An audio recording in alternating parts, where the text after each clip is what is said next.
j'espère que vous allez bien. Bienvenue sur ma chaîne. Aujourd'hui, je vous raconte des petites story time plutôt courtes, mais croustillantes, vraiment très sympathiques, qui me sont arrivées dans mes divers magasins d'optique. Pour commencer, après le vote de la foule, c'est-à-dire ma mère et ma sœur, on va commencer par l'histoire qui va s'appeler Le gars des travaux. Donc voilà. En gros, on va restituer ça. En gros, j'étais en première année BTS. J'étais en première année BTS. Et en gros, je travaillais le samedi et le dimanche dans une boutique, une superbe boutique. Je ne donnerai pas le nom, mais une superbe boutique sur Paris. Dans cette boutique, il n'y avait pas d'endroit, donc il n'y avait pas de place, d'espace, de salle pour que je puisse manger. Donc j'étais obligée de sortir de la boutique parce que c'est vraiment une petite boutique. Et donc derrière la boutique, il y avait une église en fait, une petite église de rue. Et il y avait des escaliers dans cette église. Du coup, j'allais manger là-bas tous les midis. Donc un midi, je vais chercher à manger et tout. Et je m'installe tranquillement sur mes petites marches. Et j'étais partie chercher des falafels. C'était mon go-to à ce moment-là. Et donc je mange les falafels. Et en fait, il s'avère que dans la rue, il y avait des travaux. Donc dans toute une rue, il y avait des travaux. Et cette rue-là, elle menait à l'église, en gros. Donc, moi, je m'installe. Mais bon, je fais pas attention. J'ai mon casque sur les oreilles et tout, comme d'habitude. Et à un moment, je vois quelqu'un qui s'installe à côté de moi.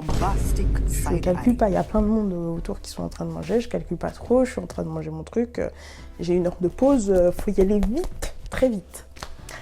Et la personne en fait me dit bonjour. Je suis quelqu'un de poli, mes parents m'ont bien éduquée en fait, voilà. Donc je lui dis bonjour, voilà. Je dis bonjour et tout, je continue de manger, je suis sur mon téléphone, je suis là en mode voilà. Et la personne me dit ça va et tout, et je regarde la personne, mais elle est trop à l'aise. Et donc moi je fais ouais ça va et tout. Et là on commence à parler et tout, mais vraiment le gars est sympa, tranquille quoi. Il me demande où est-ce que je travaille, je mens. Parce que je dis pas où est-ce que je travaille, je vais pas dire mes informations personnelles à une personne que je viens de voir dans la rue. On est où c'est pas comme ça en fait. Donc du coup, je mens, et donc on parle et tout, et c'est la fin de ma pause, je continue, je vais à mon travail, et je continue ma journée. Tout se passe bien, tout est nickel. Si vous entendez des bruits, c'est la porte qui tape là-bas, en fait, avec le vent, donc c'est normal, voilà. Merci maman, finish. Du coup, je sais plus ce que je vous disais. Oui, donc en gros, le gars... donc je retourne au travail, voilà, je retourne au travail et le lendemain je retourne au même endroit, je mange la même chose bien sûr et je m'installe et là le gars il me fait salut et tout, comment tu vas, et il prend un peu la confiance, mais bon vas-y c'est pas grave, il fait rien de méchant, il m'a pas dragué ni rien, franchement, enfin c'est juste une discussion genre vraiment plate, il n'y a pas genre des banalités, tu fais quoi dans la vie, machin, tout ça. Il n'y a pas de drague, rien. Donc ça me fait passer ma pause, la personne est sympa, il n'y a pas de souci. Et en fait, il s'avère que c'était un mec qui faisait les travaux. Donc en fait, tous les midis, je le voyais. Et un midi, il me dit qu'en fait, il est parti faire des travaux dans le désert pour une société, pour mettre des câbles de fibres. Et donc il me montre les photos et tout, machin. Et en fait, il défile les photos. Et là, il y a une photo que je ne voulais pas voir. Vraiment une photo qui n'était pas faite pour mon pauvre regard innocent. Donc moi je me dis, bon c'est gênant, je détourne le regard, je regarde ailleurs, machin, tout ça. Je fais, je crois que tu t'es trompée de photo. Et après il fait, ah oui, excuse-moi, ça c'est ma femme. Mais vous voyez, le plus simple appareil, oui, c'était ça, une photo, un nude, je dirais même de sa femme. Et là, il me fait, attends, je te montre. Non, je veux pas voir en fait. Je ne veux pas voir. Je ne veux pas avoir ce genre d'interaction avec des gens que je connais à peine dans la rue. Voyons. Donc là, je lui dis que non et tout. Après, il fait non, mais t'inquiète et tout. Tu sais, on est dans une relation ouverte. Non, encore une fois, je ne veux pas voir. Donc moi, je fais quoi? Ah mince, c'est l'heure que je retourne travailler. Fini ma pause. Je me taille. Je me taille. Et genre, j'étais en mode, mais bon Dieu, trop bizarre en fait. Et en fait, pendant cet été-là, les travaux, c'était tout le quartier qui était en travaux. Ils refaisaient, c'était l'été, donc en général, Paris, ceux qui sont à Paris l'été, ils connaissent travaux sur travaux sur travaux. Et ils étaient là, et en fait, ils se sont déplacés devant ma boutique. Donc les travaux, maintenant, étaient devant ma boutique, et il y avait ce gars-là avec ses collègues, et du coup, dès que je sortais de pause, sa pause était en même temps que la mienne, et il venait me parler, et moi j'essayais d'esquiver, genre j'étais au téléphone, j'avais des trucs à faire, machin, parce que c'était un peu gênant comme situation quand même. Et là, genre, le gars, il me fait non, mais tu sais, j'espère que ça t'a pas gêné la dernière fois, tu sais, nous on est ouverts et tout, faut pas que ça te gêne, t'es pas la première à voir ça. Je dis, mais moi, en fait, genre, ça me gêne. Je n'ai pas à voir ça. J'ai pas besoin de voir des gens que je ne connais pas nus dans la street, sur des téléphones d'autrui, d'autres personnes que je ne connais pas. Donc, voilà. Et il me dit, ah non, mais t'inquiète, il y aura plus de ça. Donc, ok, bon, le gars est toujours sympa. Je me dis, vas-y, on va continuer un peu à discuter et tout. Je passe ma pause, tout se passe bien, tout est nickel, tout est tranquille. Après peut-être une semaine encore à se parler le midi, et franchement, il n'y avait pas de truc bizarre. Là, en fait, il y a un de ses potes qui lui envoie une photo, une vidéo, et il regarde la vidéo à côté de moi. Mais la vidéo avait des sons très étranges. Vraiment, c'était des sons, encore une fois, je ne voulais pas les entendre. Donc moi, je fais quoi? Je commence à ranger mes affaires, à me dire, je vais partir, quoi. Et après, il me fait, oh, attends, faut que je te montre un truc. Je dis, ah, non, mais il faut que j'aille au travail. Et là, ni deux, il me tourne son téléphone et il me dit, ouais, regarde, c'est ma femme et mon pote. Bombastic side eye. Criminal offensive side eye. C'est-à-dire ta femme et ton pote, parce que là, ce que j'entends et ce que je vois, je ne pense pas que ta femme, ton pote... Et après il me fait, oui, mais je t'ai dit, on est un couple libre, du coup mon pote il m'a envoyé ce qui se passait. Je fais, ah, non mais je travaille, j'y retourne au travail. Du coup, je suis retournée au travail et après, du coup, c'était mission impossible parce que je voulais éviter le gars parce que, vas-y, c'était trop bizarre. Genre, c'était vraiment trop chelou. Et donc, un jour, j'étais au taf et tout. Et en fait, c'était mission impossible parce que, en gros, je savais que sa pause, elle était, je crois qu'elle était vers 13h. Et donc, moi, je savais qu'il fallait que je parte après sa pause, donc vers 14h, 15h. Comme ça, je savais qu'il ne pouvait pas reprendre une pause. Et au moins, il n'y avait pas de bizarrerie ou voilà. Et donc, à chaque fois, je disais à mon responsable, non, mais va en pause d'abord et tout, machin, tranquille et tout. Tu peux y aller. Et après, j'allais, genre, au moment où je savais qu'il revenait de sa pause, j'allais dans l'autre sens. Genre, je marchais, j'avais toujours quelqu'un au téléphone. Il n'y avait personne au téléphone. J'avais toujours quelqu'un au téléphone parce que c'était trop gênant comme situation. Il n'était pas méchant, il n'était pas bizarre, on va dire. C'est juste que les barrières de l'intimité. Voilà. Donc ça, c'était la première petite story. Évitez de parler aux gens dans la rue. C'est la leçon que j'ai tirée de cette histoire. Voilà. Même si les gens ont l'air normaux, des fois, c'est pas le cas. C'est vraiment pas le cas. Voilà. Première histoire terminée.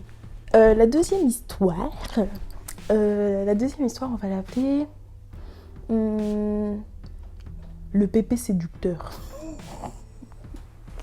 Oh my god. En gros, là, j'étais dans une autre boutique et c'était encore avant. J'étais en prépa pour mon BTS. Et donc, j'avais des stages à faire. Donc, j'étais allée dans une boutique plus grande que celle de l'histoire précédente, même beaucoup plus grande. Et une boutique où il y avait une clientèle assez régulière. Et donc, moi, j'arrive et il faut savoir que j'étais la seule fille dans toute l'équipe, sauf la personne qui s'occupait de l'administration, discussion, bah, elle était là 2 fois, je crois, par semaine, mais elle n'était pas souvent là, en fait. Et donc moi, j'arrive et tout, et il faut savoir que des fois, mon responsable, il avait un peu des remarques que j'appréciais pas trop, et je suis pas le genre de personne à rester la bouche fermée, quoi. C'est-à-dire que, par exemple, il me disait, oui, il faut que tu mettes plus des jupes, il faut que tu sois plus en robe et tout, plutôt qu'en pantalon et tout, parce que t'es une fille, du coup, tu dois avoir un côté séductrice en tant qu'officielle. Et moi, je te remets, bah non. Si je mets un pantalon propre, en mode tailleur, voilà, où est le problème? C'est pas parce que je suis une femme, si j'aime pas mettre des jupes, si j'aime pas mettre des robes, c'est faux, j'adore mettre des jupes et des robes, mais je m'habille comme je veux, tant que c'est professionnel, c'est tout. Donc déjà, il y avait eu un peu ce truc-là et tout, mais bon, en soi, à part ces trucs un peu chiants, un peu arriérés au niveau de sa pensée, il n'y avait pas de souci. Du coup, en gros, je travaille une semaine et tout se passe très bien. Ils sont très très contents. Et pendant cette semaine-là, bon, il y a des clients qui sont plus ou moins relous, mais tout se passe bien. Et en gros, je reviens l'été parce que ça s'était super bien passé. Donc j'ai demandé à faire un CDD. Et donc j'ai demandé à travailler 1 mois là-bas. Et en gros, l'été, il y a un client que j'avais déjà vu avant qui arrive en boutique et qui me fait « Oh Marie » et tout. Il avait un accent italien et c'était un monsieur assez âgé. Et il me dit « Oh Marie, ça fait plaisir de te voir, on pensait que tu n'allais jamais revenir. » Donc déjà il dit « Oh, je ne sais pas de qui il parlait, mais bon, voilà. » Et il me fait « Oh, ça me fait plaisir de te revoir, franchement... C'est très agréable de voir que tu travailles ici. Ici, c'est des équipes que de mecs. Enfin, ça fait plaisir de voir une femme. » Moi, je me suis dit, oui, écoutez, oui, d'accord. Bon. Et c'était un client, enfin, vraiment, tout le monde le connaissait, quoi. C'était le client qui passe limite tous les 2 jours dans le magasin, quoi. Et en gros... Moi, j'étais en fait derrière parce que je faisais pas mal de rangements, d'administratifs, je faisais du laboratoire parce que je maîtrisais pas trop le logiciel de vente, vu que je venais de commencer l'optique dans le sens où j'étais en prépa, mais j'avais pas vraiment commencé le brut de l'optique. Et en gros, je faisais que des trucs en arrière-boutique pour aider, ou des ventes de solaire au pire. Et donc à chaque fois, il venait au laboratoire, il parlait et tout avec tout le monde, il se posait, c'était un bar en fait devant, et il se posait genre comme s'il était au bistrot, quoi. Il demandait un café, donc stagiaire, va chercher le café, donc j'allais chercher les cafés, voilà. Et en gros, un jour, il me fait « Oui, mais Marie, tu vas travailler ici après tes études, comment ça va se passer pour toi ?» Moi je dis pour l'instant, mes études, elles sont loin d'être terminées, quoi. Donc je pense pas que je vais travailler de sitôt. Enfin voilà. Et en gros, il me dit oh, c'est bien, ça fait plaisir. Et il me fait mais tu habites où? Et moi, du coup, toujours je mens. Je donne jamais ma vraie adresse. Et le gars, il me dit tu viens comment? Je fais je viens en transport. Il fait ce soir je viens te chercher. Moi je fais non c'est bon, y a pas besoin, je vais rentrer et tout tranquillement, quoi. Il fait tu es sûre et tout machin. Je fais oui, je suis sûre, y a pas de souci.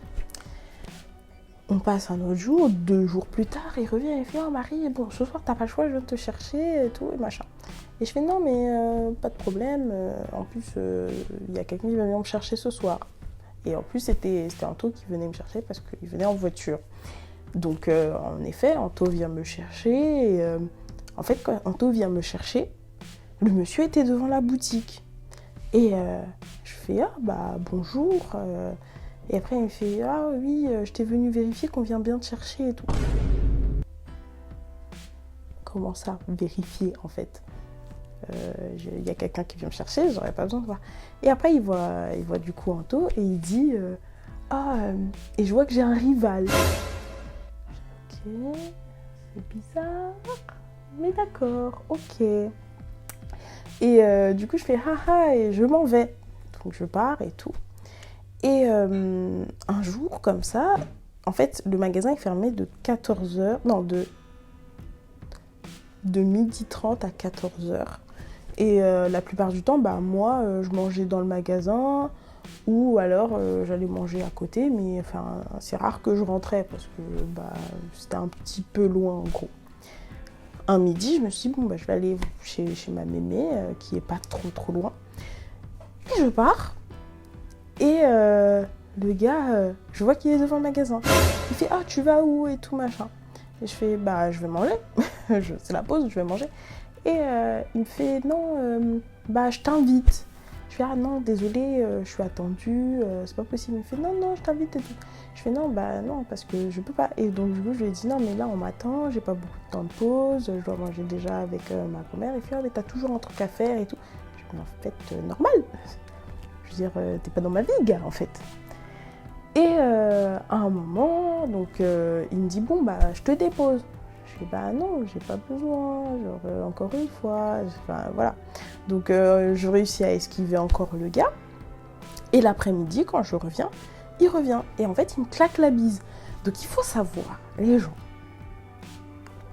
toucher des personnes que vous ne connaissez pas, que ce soit votre opticien, votre boulangère, votre fleuriste, votre caissière, peu importe, vous entrez dans une zone privée de la personne. Arrêtez. Faire la bise comme ça aux gens sans même leur avoir demandé leur accord, c'est niette. Et surtout les bises, mouillez-les. Comme ça. Ça me dégoûte. Ça me dégoûte au plus haut point. Donc les gars, s'il vous plaît, ne faites pas ça. Ne faites pas ça. C'est pas bon en fait de faire ça. Donc le gars, il vient, il m'attrape les épaules là comme ça et il me fait la bise mouillée, la bise la plus détestable du monde. Et donc je me mets un peu comme ça parce que du coup bah forcément ça m'a dégoûté quoi. Et il me fait, oh qu'est-ce qu'il y a, tu n'aimes pas que je te fasse la bise et tout. Je fais, bah moi j'aime pas trop qu'on me touche en général en fait, je suis pas trop dans ça. Il me fait, oh excuse-moi et tout machin, mais je pouvais pas m'en empêcher, enfin ça fait un petit moment qu'on se connaît, donc moi je fais la bise à tout le monde, c'est comme ça. Je fais, oui mais moi c'est pas trop mon truc, bon vas-y c'est pas grave quoi, tu vois, c'est un client, je vais pas non plus voilà. Et il me fait, franchement cette fois-ci je t'attends ce soir, je te dépose, mais je lui explique que encore une fois non. Et le gars il s'installe, il me demande un café, donc à chaque fois il vient, je rappelle, tous les 2 jours, mais il s'installe, il achète rien, et c'est pas un client qui achète, c'est un client qui connaît tout le monde qui a acheté ses lunettes, mais c'est pas un client qui achète. Donc il s'installe, il parle avec le responsable, il parle avec plein de monde, il parle avec le responsable et il attend dans la boutique. 1 heure passe, il est toujours dans la boutique. 2 heures passent, il est toujours dans la boutique. Moi, je commence à regarder là, je me dis, bon, bah, je vais bientôt devoir partir, mais je comprends pas pourquoi il est là, parce que les responsables, en fait, il est parti à ses occupations, il y a du monde dans le magasin, on travaille tous. 3 heures passent, il est toujours dans la boutique. Et à un moment, il se lève et il s'en va. Super, il s'en va et tout, il n'y a pas de souci. Et moi, je me prépare pour partir, je sors par l'avant de la boutique parce que là je terminais plus tôt. Il y a des jours où je terminais un peu plus d'1 heure avant la fermeture et d'autres jours je fermais parce que fallait que je vois un peu de tout et j'étais sur 35 heures et je crois que c'était du 39 heures si tu étais en plein temps. Et du coup je sors de la boutique et là j'entends Marie. Et je me retourne et tout et je me dis mais qu'est-ce qui se passe? Et je vois au loin le monsieur accourir vers moi. Mais en plus, c'est un monsieur, vraiment, il a 75 ans, quelque chose comme ça, quoi. Donc, mais il est bien conservé. Je tiens à dire, il est bien conservé parce qu'il était sportif. Je sais plus, je crois qu'il était cycliste ou un truc comme ça. Et il court vers moi. Moi, prise de panique, je rentre dans la boutique, je vais dans l'arrière-boutique et j'appelle Anto en lui disant « Tu viens me chercher tout de suite, en fait. » Et du coup, Anto, il dit « Ok, je suis là dans 15 minutes, quelque chose comme ça. » Et il rentre dans la boutique et il commence à me dire « Oh, machin, genre Marie, on y va et tout, machin, c'est l'heure où tu finis. » Je fais « Bah non, mais Genre, j'ai déjà dit que c'était pas la peine. Il fait non, mais je t'ai attendu tout l'après-midi et tout, machin.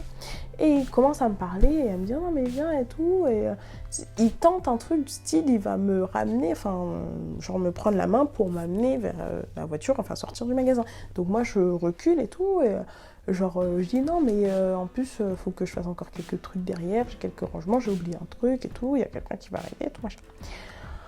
Anto arrive, entre dans la boutique.